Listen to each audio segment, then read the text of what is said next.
비상대비 업무 담당자 임명 등에 대해서 강의 시작하겠습니다. 네, 비상대비 업무 담당자 임명 대상 기관 업체는 두 가지로 구분이 되죠. 기관에 두는 비상대비 업무 담당자와 중점관리 대상 업체에 두는 비상대비 업무 담당자 두 가지로 구분이 되겠습니다. 그래서 여러분들이 여기에서 핵심적인 사항은 기관에 두는 비상대비 업무 담당자는 어딘지, 그리고 어떤 업체에 비상대비 업무 담당자를 두는지 이것을 여러분들이 꼭 아셔야 합니다. 먼저 기관에 두는 비상대비 업무 담당자는 반드시 두게 되어 있습니다. 강제 조항으로 되어 있다라는 거. 그래서 어떤 기관들이 있냐? 보시는 바와 같이 4대 헌법기관과 중앙지방행정기관, 그다음 국무총리, 대통령 소속기관, 시도, 그다음 시도에 있는 교육청까지 비상대비 업무 담당자를 반드시 임명하게 돼 있다라는 거 중요합니다. 강제 조항이라는 거. 그래서 특히 여기 헌법기관에 행정사무를 처리하는 기관도 포함이 되어 있다는 것을 여러분들이 꼭 아셔야겠습니다. 우리가 지자체 중에서 시군구는 없죠. 현재 시군구의 비상대위 업무 담당자는 임명하는 것이 없다라는 것을 여러분들이 잘 알고 계셔야겠습니다. 그래서 여기에 보시면 기관들이 이렇게 중앙행정기관, 뭐 대통령, 국무총리 소속기관 이렇게 명칭이 됐지만 실제로 문제 나올 때는 실제 그 기관 명칭을 사용할 수도 있습니다. 뭐 예를 들어서 뭐 행정안전부에 비상대비 업무 담당자를 둬야 한다. 뭐 이런 식으로. 그다음 뭐 땡땡시 또는 뭐 땡땡시의 교육청 뭐 이런 식으로. 그다음 뭐 이런 예전에 기출되는 문제에 보시면 이런 식으로 감사원에 비상대비 업무 담당자를 둬야 한다. 감사원 대통령 소속 기관이죠. 그다음 국무조정실에도 비상대비 업무 담당자를 둬야 한다. 국무조정실도 국무총리 소속 기관이 되죠. 그런 식으로 실제 기관 명칭이 나오더라도 여러분들이 헷갈리지 않도록 잘 하셔야겠습니다. 다음으로 중점관리 대상 업체는 비상대비 업무 담당자를 둘 수 있다고 보시면 됩니다.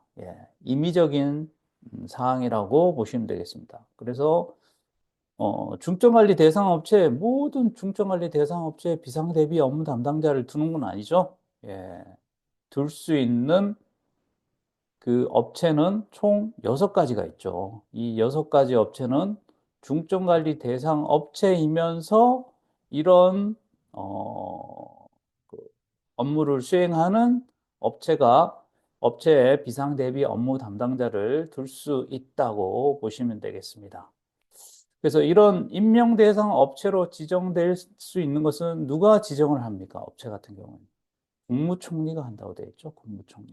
그래서 국무총리가 중점관리 대상 업체이면서 이런 6가지 업체를 대상으로 비상대비 업무 담당자 임명 대상 업체로 지정을 할 수 있다는 것을 여러분들이 꼭 기억하셔야겠습니다. 그래서 이 6가지 업체 유형은 반드시 기억을 하셔야겠습니다.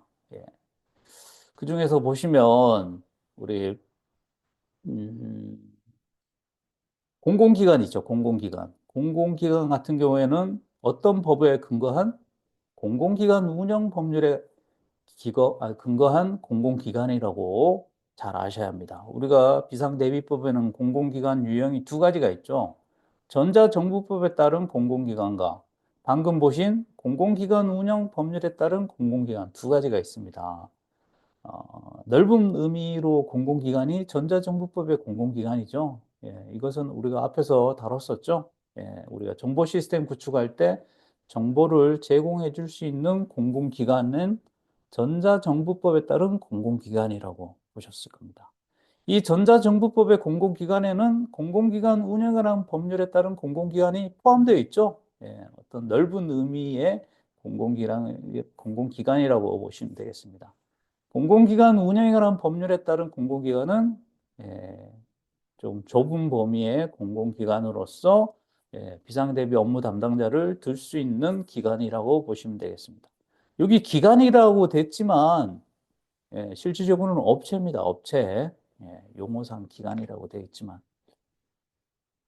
그래서 전자정부법에 따른 공공기관의 비상대비 업무 담당자를 임명 대상 업체로 지정할 수 있으면 우리 비상대 계획관 공석이 엄청나게 늘어나겠죠. 이게 가장 넓은 의미의 공공기관이니까.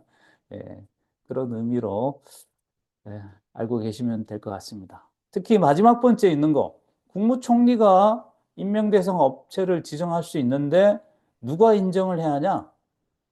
행정안전부 장관이 인정하는 업체에 대해서는 총리가 지정을 할 수 있다. 예, 주로 이 부분을 뭐 시도지사가 인정하는 업체 이런 식으로 문제 잘 나오죠. 자, 이거는 뭐 참고하시기 바랍니다. 예, 가장 넓은 의미의 업체라 그러면 물적 자원 업체가 되겠고 그 중에서 우리가 중점관리 대상 업체를 지정하는 거죠. 그 다음으로 좁은 의미가 중점관리 대상 업체고 그 중점관리 대상 업체 중에서 이 6가지 유형의 업체를 대상으로 뭘 지정합니까? 예, 비상대비 업무 담당자 임명 대상 업체를 지정하게 돼 있죠. 그래서 이런 의미들이 있다는 것을 여러분들이 이해하시기 바랍니다. 자, 다음으로 이런 기관이나 업체에 두는 비상대비 업무 담당자를 가 되기 위해서는 시험을 봐야죠. 그래서 행정안전부 장관이 주관하는 시험을 보는 대상자들은 어디에 있는 기관, 업체 비상대비 업무 담당자나 여기 4대 헌법기관의 행정사무 처리하는 기관을 빼고는 모두 다 시험을 보고 들어가야 합니다. 예, 여러분들도 지금 여기에 들어가기 위해서 열심히 공부를 하고 계시는 거죠. 자, 그러면 여기에 4대 헌법기관의 행정사무기관은 어떻게 뽑냐? 자체적으로 선발합니다. 자체적으로. 그래서 시험 문제에 자주 이 기관에 두는 비상대비 업무 담당자는 시험을 봐야 한다. 이런 식으로 문제가 잘 나오죠. 예, 절대 아닙니다. 자, 여기에서는 뭐 요거 한 가지 설명을 드리겠습니다. 비상대비 업무 담당자 임명 대상 업체의 장이 비상대비 업무 담당자를 임명하게 되어 있습니다. 예, 우리가 총리한테 추천을 요청하고 그래서 총리가 뭐 실질적으로는 총리가 선발하는 건 아니죠. 행정안전부에서 선발을 하지만 법상으로 어떤 이 총리가 지정 업체를 임명 대상 업체를 지정하기 때문에 그에 따라서 총리한테 비상대비 업무 담당자를 추천해 달라고 요청을 하는 겁니다. 그래서 요청하게 되면 비상대비 업무 담당자가 시험을 봐서 선발이 되는 거죠. 선발이 되면 그 다음 임명은 누가 한다? 국무총리나 행정안전부 장관이 임명하는 게 아닙니다. 해당 업체의 장이 임명한다라는 거 여러분들 꼭 알고 계셔야 합니다. 이거 문제에서 자주 이렇게 헷갈릴 수 있습니다. 예. 자, 여기 제가 지정 해제 두 가지를 조금 비교를 해봤어요. 우리가 중점관리 대상 업체도 지정이 된 다음에 어떤 사유가 있으면 지정 해제가 되죠. 방금 보신 임명 대상 업체도 마찬가지 이런 사유가 있으면 계속적으로 유지를 할 수 없죠. 지정 해제가 돼야 합니다. 그런데 중점관리 대상 업체는 도산이나 이런 업체가 도산으로 지정이 해제된다 그러면 지정 해제를 반드시 해야 합니다. 그런 다음에 다른 업체로 대체 지정을 해야죠. 그런데 임명 대상 업체는 뭐 도산이든 다른 사유로 이렇게 지정을 해제해야 한다면 지정 해제를 할 수 있다고 되어 있습니다. 네, 이런 차이점이 있죠. 중점관리 대상 업체는 전시에 동원돼야 하는 거기 때문에 예, 다른 업체로 반드시 지정을 해제하고 다른 업체로 지정을 해야겠죠. 그래야만 전시에 동원이 될 수 있기 때문에. 그런데 비상대비 업무 담당자를 두고 있는 그 업체는 뭐 비상대비 업무 담당자를 둘지 말지를 굳이 지정 해제를 반드시 할 필요는 없다고 이렇게 보는 겁니다. 만약에 뭐 도산으로 임명 대상 업체가 아니라도 뭐 비상대비 업무 담당자를 두도록 이렇게 유도한다 할까? 그런 의미로 여러분들이 해석을 하셔도 될 것 같습니다. 그래서 여기 임명 대상 업체 지정 해제는 할 수 있다라는 거 혹시나 지금까지 문제 나오지는 않았는데 앞으로 출제가 될 수도 있습니다. 예. 그리고 이런 중증관리 대상 업체는 지정 해제할 때 조사 문서로 또 알려주죠. 사전에 조사하고 문서를 알려주는데 임명 대상 업체를 지정 해제할 때는 어떤 뭐 절차가 없다라는 거. 예. 명시된 게 없습니다. 이런 차이점을 꼭 알고 계시기 바랍니다. 자, 뭐 선발 요건과 선발 시험은 예, 여러분들 제가 기초 강의에서도 충분히 설명을 드렸기 때문에 예, 강조하지는 않겠습니다. 자, 여기서 중요한 거는 이죠. 결격 사유. 결격 사유는 여러분들이 꼭 다 아셔야 합니다. 우리가 어, 예비군 지휘관 결격 사유와 이 비상대비 업무 담당자 결격 사유가 비슷하죠. 예, 비슷한 면이 있다 보니까 암기하시고 그 차이점 나는 것만 여러분들이 잘 알고 계시면 되겠습니다. 특히 여기 마약, 대마, 뭐, 이 향정신성 의약품 중독자는 이 최근에 개정되면서 추가됐습니다. 그래서 이런 것들은 문제 나올 수도 있죠. 자, 여기서 중요한 거는 어떤 범죄나 징계 유형인지 또 결격 기간이 어느 정도가 되는지를 여러분들이 꼭 아셔야 돼요. 예. 예로 뭐 금고 이상의 형을 선고받고 5년 동안 비상대비 업무 담당자가 될 수 없다라는 거. 집행유예면 2년 동안 안 된다라는 거. 뭐 이런 식으로 어떤 벌칙 유형, 그 다음 몇 년 동안 결격 사유가 되는지 이것을 여러분들이 꼭 다 아셔야 합니다. 쭉 보시면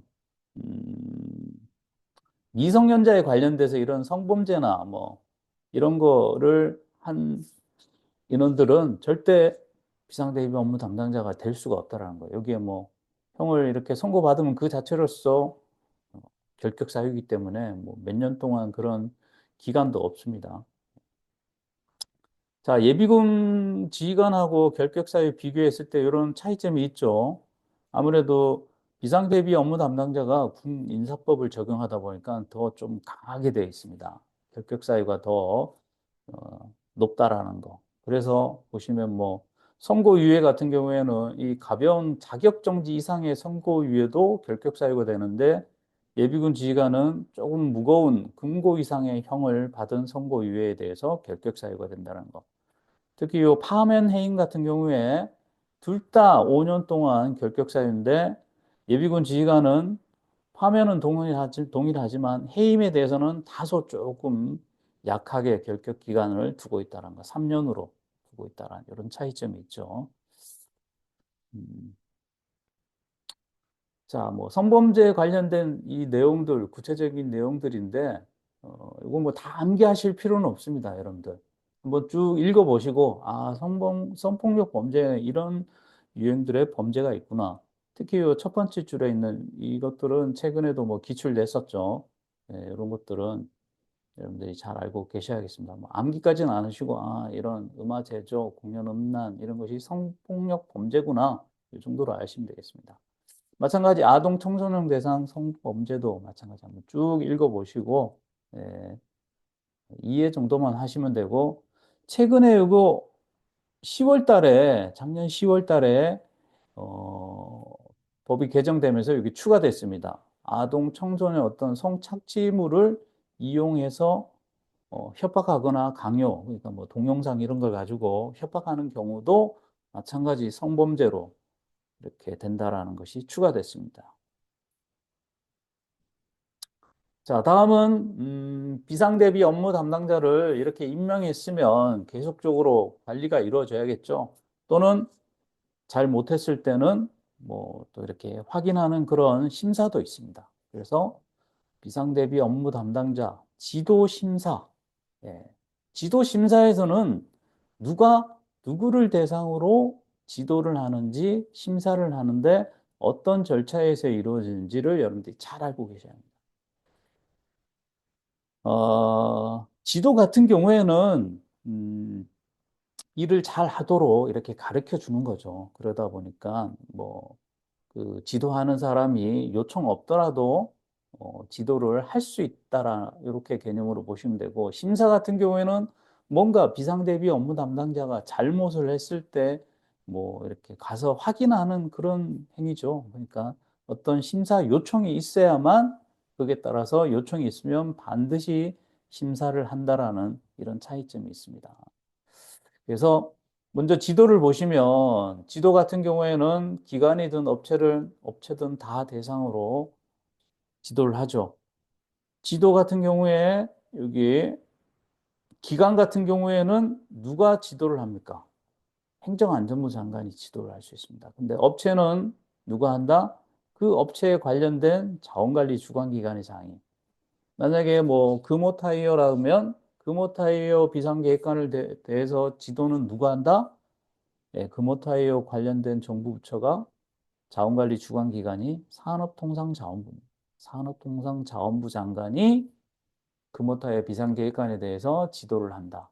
그래서 업체는 무조건 자원관리 주관기관이 장애하고 기관에 대해서는 행정안전부 장관이 한다라는 것을. 그중에 여기에도 4대 헌법기관의 행정사무 처리기관에도 비상대비 업무 담당자가 있죠. 여기에 대해서는 지도를 행정안전부 장관이 할 수 있다? 못합니다. 아무도 못 해줍니다. 예, 같은 뭔가 헌법기관에 대해서 이렇게 이 행정부에서 이렇게 지도를 하게 되면 뭔가 이렇게 좀 어긋나게 되죠. 그러다 보니까 얘들은 지도를 받는 게 없습니다. 뭐 자체적으로 뭐그 해당 그 기관장이 뭐 지도를 한다 이렇게 보시면 되겠죠. 그래서 요걸 잘 아셔야 돼. 4대 헌법기관의 그 비상계획관에 대해서는 지도를 한다는 것이 없다. 꼭 알고 계십시오. 심사에 대해서는 누가 다 한다? 행정안전부 장관이 합니다. 그래서 이런 행정안전부 장관이 심사는 누구를 대상으로 한다? 모든 비상대비 업무 담당자를 두고 있는 기관이든 업체든 모두 다 행정안전부 장관이 심사를 하게 되겠습니다. 자, 심사 요청 절차는 뭐, 음, 예, 이것은 이렇게 기초 강의 때 제가 충분히 설명을 드렸기 때문에 예, 특히 이거 심사 요청 업체에 대해서만 잘 알고 계시면 됩니다. 업체 같은 경우에는 업체장이 심사를 요청할 때는 반드시 자원관리 주관기관장 거쳐서 간다라는 것을. 자, 심사할 때는 뭔가 이렇게 좀 잘못을 한 거에 대해서 확인을 하는 거다 보니까 절차가 많습니다. 지도에 대해서는 디테일한 지도 절차 내용이 없습니다. 우리 법이나 시행령에. 심사에 대해서만 이런 여러 가지 사항들이 많죠. 그렇게 알고 계시면 좋을 것 같고, 특히 여기 심사를 할 때 뭐 자료 제출이나 출석 요청은 누구한테 한다? 비상대비 업무 담당자한테 한다라는 거. 그러니까 비상대비 업무 담당자에 대해서 심사를 하는데 자료 제출을 누구한테 달라고 한다? 그 해당 비상대비 업무 담당자한테 자료를 달라고 하는 겁니다. 뭐 그렇게 나올 수 있겠죠. 이 해당 기관이나 업체의 장한테 자료를 달라고, 자료 제출을 해달라고 한다. 이런 식으로 문제가 나올 수 있겠죠. 아닙니다. 해당 심사 대상자인 비상대비 업무 담당자인데 자료를 달라고 한다라는 거 꼭 알고 계십시오. 자, 요거는 여러분들이 조금 애매한 거라서 제가 좀 여러분들 꼭 아시라는 의미에서 한번 준비를 해봤습니다. 우리가 심사를 요청할 때 업체 같은 경우에는 방금 제가 자원관리 주관기관의 장을 거쳐서 행정안전부 장관한테 심사를 요청하죠. 그 절차들 세 가지가 다 기출에 나왔던 문제 내용인데 여기에서 맞는 것은 어떤 것인가? 여러분들이 보시면 세 가지 다 맞는 표현입니다. 근데 어떤 거는 할 수 있다, 어떤 거는 하여야 한다. 이런 식으로 되어 있습니다. 우리가 심사의 그 절차에 보면 심사를 요청할 수 있다 되어 있습니다. 그 요청을 하는데 어떤 절차에 누구한테 요청을 해야 한다. 자원관리 주관기관이면 행정안전부 장관한테, 업체의 장이면 자원관리 주관기관의 장을 거쳐서 행정안전부 장관한테 심사를 요청하여야 한다. 이런 식으로. 할 수 있다, 하여야 한다. 두 가지 표현이 다 시행령에 있습니다. 근데 문제를 이게 다 할 수 있다, 하여야 한다를 뭐 그냥 생각 없이 다 기출을 문제로 냈던 것 같습니다. 보시면 첫 번째, 업체의 장은 자원관리 주관기관의 장을 거쳐서 행정안전부 장관한테 심사를 요청할 수 있다? 이런 절차를 거쳐서 하는 거는 이런 식으로 절차를 거쳐서 하라고 할 수 있다고 되어 있습니다. 아니, 절차를 거쳐서 행정안전부 장관에게 심사를 할 때는 하여야 한다 되어 있습니다. 이런 식으로. 밑에 보시면 마찬가지. 자원관리 주관기관의 장은 행정안전부 장관에게, 업체의 장은 자원관리 주관기관 장 거쳐서 행정안전부 장관에게 심사를 요청하여야 한다. 이 문구가 뭡니까? 어떤 요청할 때 절차를 지키라는 의미에서 이거는 시행령에 있는 표현이죠. 심사를 요청할 수 있다라는 표현은 어디에 나와 있습니까? 법에 나와 있습니다. 법에. 예. 그런데 여기 보시면 이 내용과 이 내용이 똑같은 표현이죠. 업체장은 자원관리 주관기관장 같아서 행정안전부 장관에게 심사를 요청하여야 한다. 여기서는 마찬가지. 업체장은 자원관리 주관기관장 거쳐서 행정안전부 장관에게 심사를 요청할 수 있다. 네. 이 두 가지가 똑같은 의미인데 서술어 해서 틀립니다. 여기는 요청할 수 있다. 여기는 요청하여야 한다. 근데 둘 다, 기출에서 맞는 표현으로 나왔습니다. 예. 제가 봤을 때는 이런 절차를 거쳐서 이렇게 심사를 요청하는 거기 때문에, 예, 어,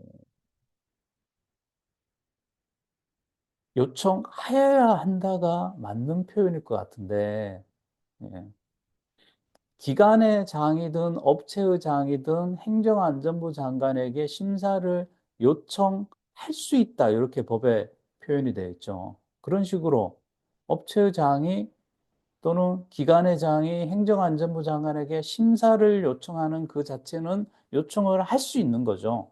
그런데 이렇게 업체가 행정안전부 장관을 거쳐서 심사를 요청한다는 것은 어떤 요청 절차를 의미하는 거니까 강제조약으로 돼야겠죠. 그래서 이런 식으로 여기에 자원관리 주관기관의 장을 거쳐서 행정안전부 장관에게 심사를 요청하는 거니까 이런 절차를 거쳐야 한다는 의미로 요청하여야 한다가 맞는 표현이 되겠죠. 그래서 요거 21년도 상반기 이 문제는 요거는 조금 애매합니다. 요청하여야 한다 해야 할 것 같은데, 그래, 조금 이상합니다. 제가 봤을 때는. 그런 식으로 이렇게 좀 애매한 표현이 문제가 나올 수 있으니까 이런 거 나올 때 여러분들이 잘 보셔야 합니다. 예. 자, 여기 관련해서 문제 한번 보도록 하겠습니다. 조금 빠르게 설명드리겠습니다. 문제가 크게 어렵지 않기 때문에. 자, 옳은 것. 총리는 어떤 공공기관? 공공기관 운영에 관한 법률에 따른 공공기관을 업체로 지정을 할 수 있다. 지정할 수 있죠. 지정할 수 있는 기관에 포함되죠. 이 공공기관은. 이 공공기관은 기본적으로 뭐가 되어야겠습니까? 중증관리 대상 업체가 되어야겠죠. 근데 여기 중증관리 대상 업체이며 뭐 이런 표현이 없기 때문에 다소 조금 애매하네요. 이런 경우에는 한 세모로 하고 넘어가는 게 좋을 것 같습니다. 두 번째, 자, 임명 대상 업체의 장은 임명해야 할 비상대비 업무 담당자를 행정안전부 장관에 추천해 달란다? 아니죠. 누구한테 해야겠습니까? 국무총리인데 해야죠. 국무총리가 이 업체를 지정하니까 총리한테 추천을 해야 달라겠죠. 틀렸습니다.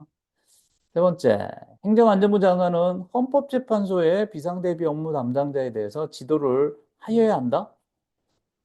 4대 헌법기관의 비상대비 업무 담당자는 지도받지 않습니다. 틀렸죠. 그리고 지도는 뭐다? 임의적인 사항입니다. 할 수 있습니다. 틀렸습니다. 자, 4번. 중앙선관위에 두는 비상대비 업무 담당자는 이런 자격 요건 갖춰야죠. 그렇죠. 그다음 시험을 통해서 합격해서 임명해야 한다. 시험은 의미가 없습니다. 4대 헌법기관의 비상대비 업무 담당자는 시험 보지 않죠. 제외입니다. 제외. 자격 요건도 제외입니다. 자격 요건도 제외라는 거. 모든 이 조건들, 에, 적용하지 않습니다. 헌법기관에 있는 비상대비 업무 담당자에 대해서는. 자, 2, 3, 4번 다 틀렸기 때문에 1번이 조금 애매하지만 그래도 제일 맞는 표현으로 보시면 되겠습니다. 이게 뭐 중점관리 대상 업체라는 표현이 없지만 그래도 가장 맞는 표현이기 때문에 1번이 답이 되겠습니다. 자, 다음 옳지 않은 거. 시도교육청에 비상대비 업무 담당자는 두어야 한다. 강제정으로 돼 있죠. 그렇죠.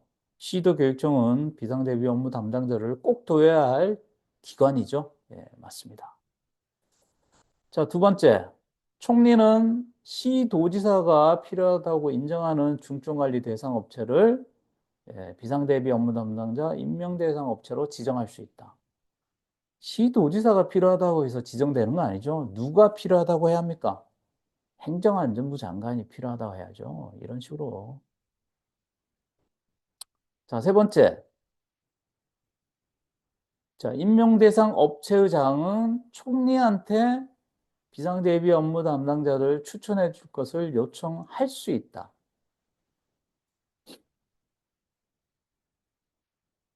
요청할 수 있죠. 예, 요청하여야 한다 아닙니다. 요청할 수 있습니다.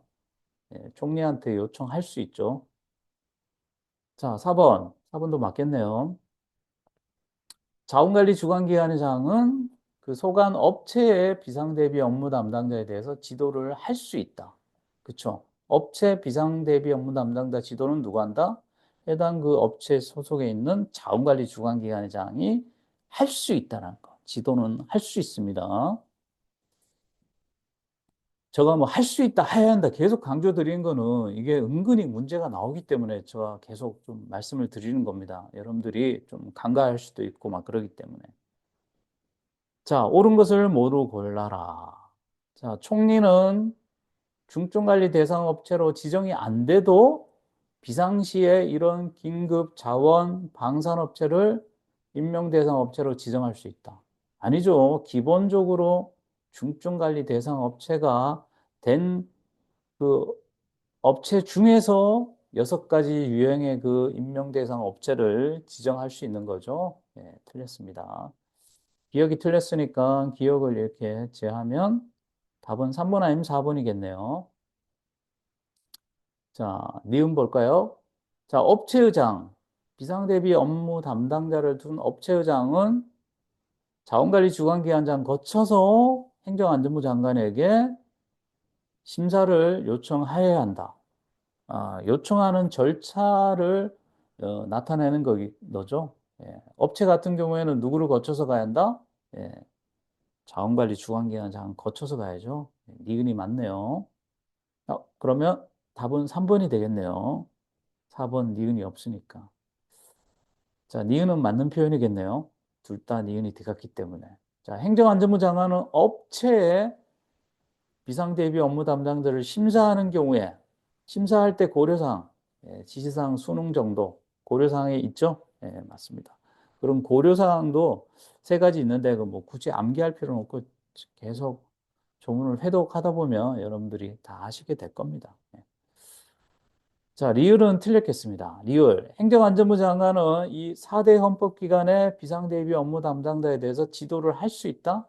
예, 지도할 수 없죠. 헌법기관에 대해서 어떻게 행정안전부 장관이 지도를 할 수 있겠습니까? 같은 대등한 기관, 그 입법부와 헌법기관과 행정부 간에 예, 지도를 하는 것은 불가능하죠.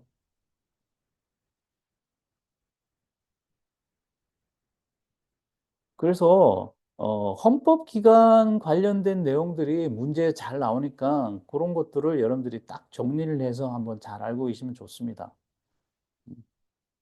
저도 뭐 설명을 드리겠지만 헌법기관에 대해서 비상대비업 담당자를 꼭 둬야 하는지, 헌법기관에 대해서 걔들은 시험을 보고 들어가는지, 그 헌법기관에 대해서는 또 뭐 적용하는 사항 여러 가지 몇 가지가 있습니다.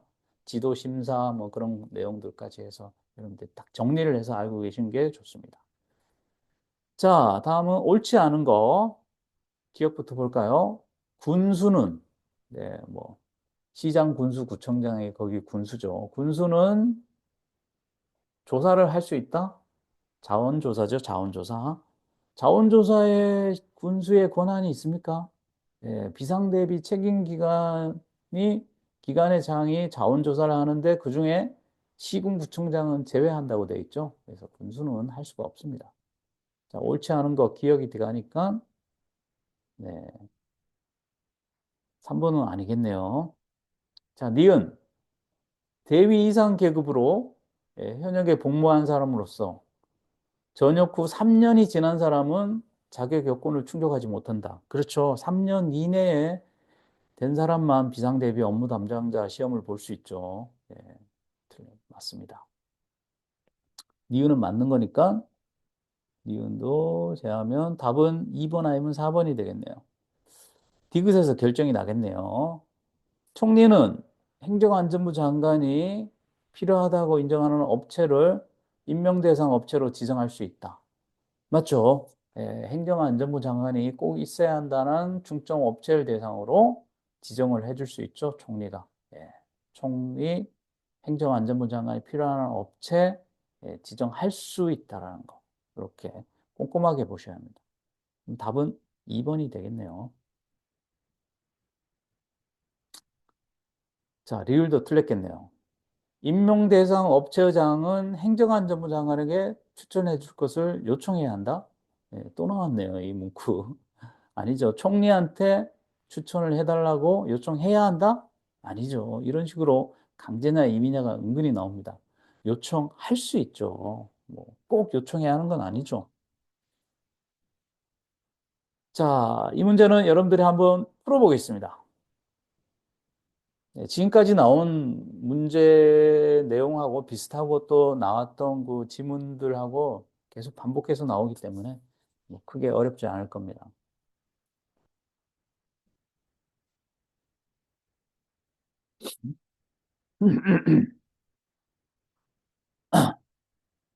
죄송합니다.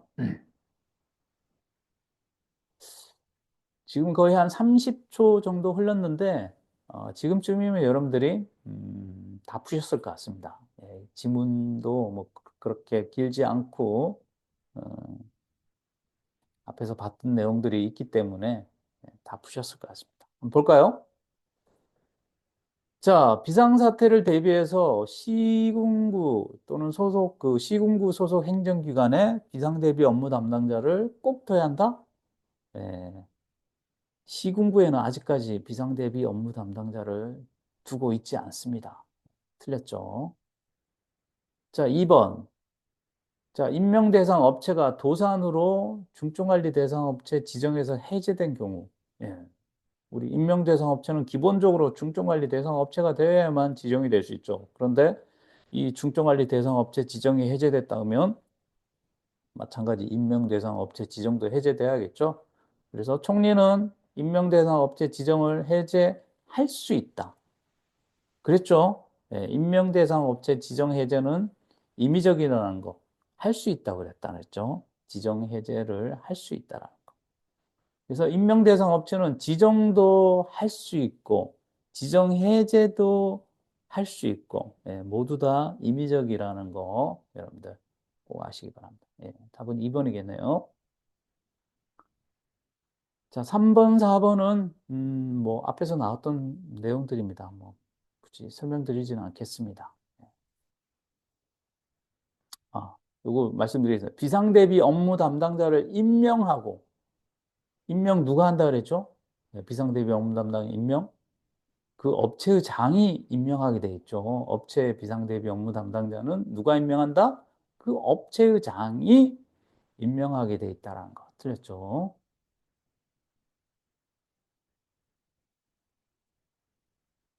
자, 그리고 4대 헌법기관의 행정사무 처리하는 기관에 대해서 제가 한 세 가지 정도 정리를 해봤습니다.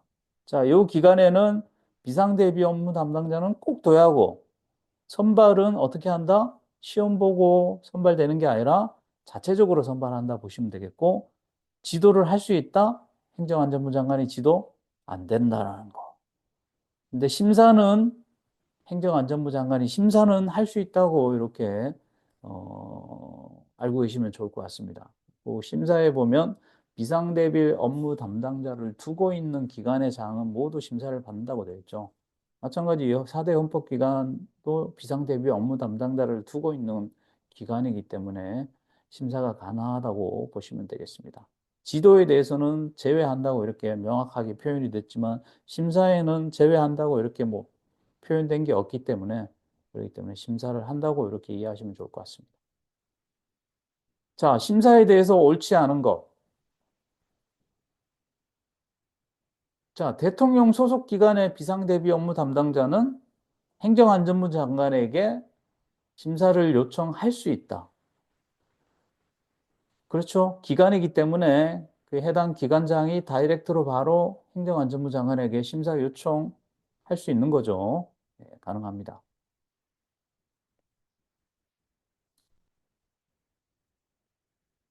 자, 두 번째. 음, 업체의 비상대비 업무 담당자에 대해서는 자원관리 주관기관장은 행정안전부장에게 심사 요청하는 것 같습니다.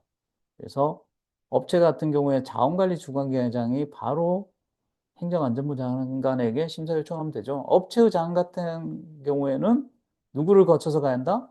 자원관리 주관기관장을 거쳐서 심사를 요청하여야 한다는 거 맞습니다.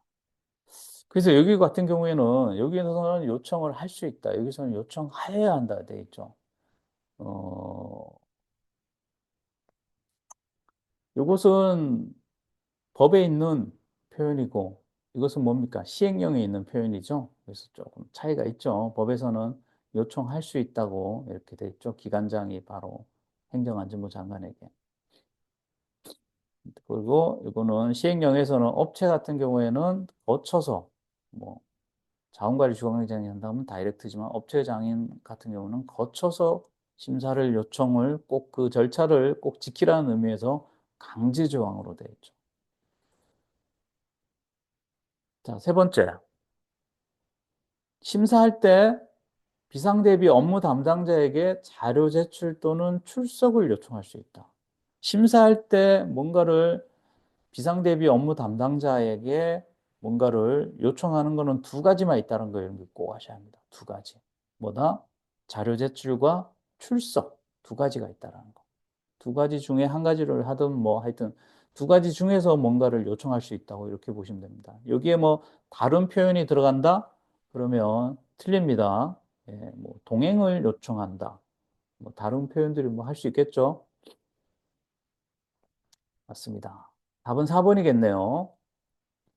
자, 행부가 심사 결과를 두고 있는 기관 업체장한테 알려줘야죠. 결과를 알려주는데 결과에 따라 어떤 조치를 하라고 명할 수 있다?